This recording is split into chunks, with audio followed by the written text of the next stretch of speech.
السلام عليكم ورحمة الله وبركاته. بسم الله الرحمن الرحيم. الحمد لله رب العالمين. اللهم صل على محمد وعلى آل محمد كما صليت على إبراهيم وعلى آل إبراهيم إنك حميد مجيد.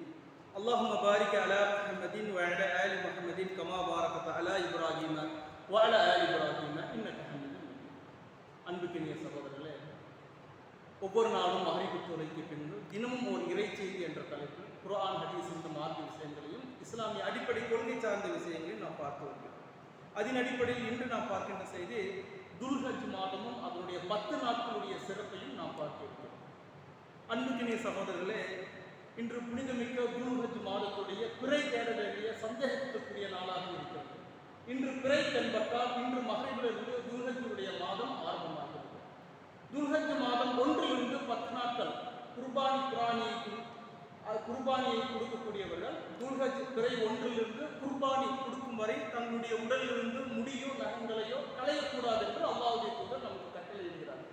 எனவே குர்பானி கொடுக்கக்கூடியவர்கள் துல்ஹஜ் 1லிருந்து குர்பானி கொடுக்கும் வரையும் தம்முடைய உடலிலிருந்து முடியும் நகங்களையும் களையக்கூடாது என்பது குர்பானி சட்டங்களில் மிக முக்கியமானது. இதை நாம் நினைவில் வைத்துக் கொள்ள வேண்டும்.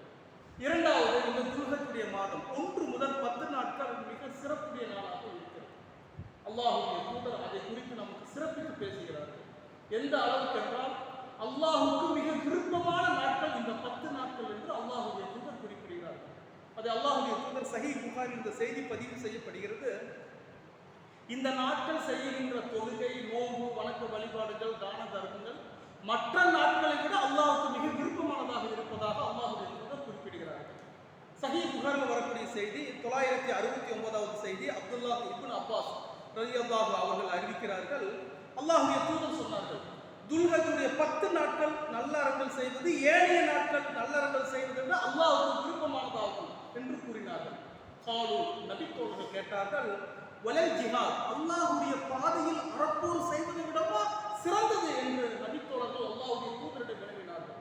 அல்லாஹ்வுடைய தூதர் சொன்னார்கள், ஆம், அல்லாஹ்வுடைய பாதையில் அறப்போர் செய்வதை தன்னுடைய உடலாலும் பொருளாலும் அல்லாஹ்வுடைய மார்க்கத்திற்காக கொள்கைக்காக போர்க்களத்தில் போராடி தன்னுடைய உயிரை தியாகம் செய்வதை விட அல்லாஹ்வுக்கு சிறந்ததான் என்று கூறிவிட்டு, உயிர் தியாகியை தவிர அல்லாஹ்வுடைய பாதையில் யார் உயிர் தியாகம் செய்கிறார்களோ அந்த உயிர் தியாகியை விட அல்லாஹ்வுக்கு மிக விருப்பமான ஒரு நல்லறம் இருக்குமானால் இந்த துல்ஹஜ்ஜுடைய மாதம் 10 நாட்கள் செய்கின்ற நல்லறமாகும் என்று அல்லாஹ்வுடைய தூதர் தெளிவுபடுத்துகிறார்கள்.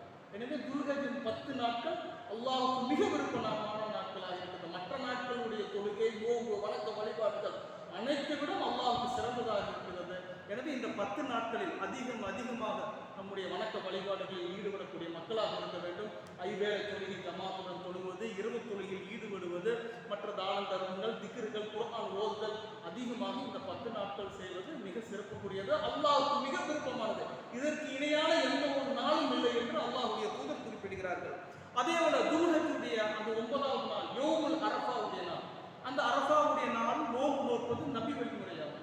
அல்லாஹ்வுடைய தூதர் அந்த நோன்பை குறித்து நமக்கு வலியுறுத்தி கூறுகிறார்கள். அந்த நோன்பு அரஃபாவுடைய நாளில் நோக்கக்கூடிய நோன்பானது நம்முடைய ஒரு வருட முந்தைய ஆண்டுக்கும் ஒரு வருட பிந்தைய ஆண்டுக்கும் பாவங்களுக்கு அல்லாஹ் பரிகாரமாக ஆக்கிறான். அவருடைய சிறு பாவங்கள் அதன் மூலம் மன்னிக்கப்படுகிறது என்று அல்லாஹ்வுடைய தூதர் வலியுறுத்தி கூறுகிறார்கள். எனவே இந்த 10 நாட்கள் அதிகம் நல்லறம் புரியக்கூடிய நன்மக்களாக அல்லாஹ் ரப்பல் ஆலமீன் உங்களை என்னை ஆக்கி அருள்வானாக. வ ஆகிர் தாவானா அனில்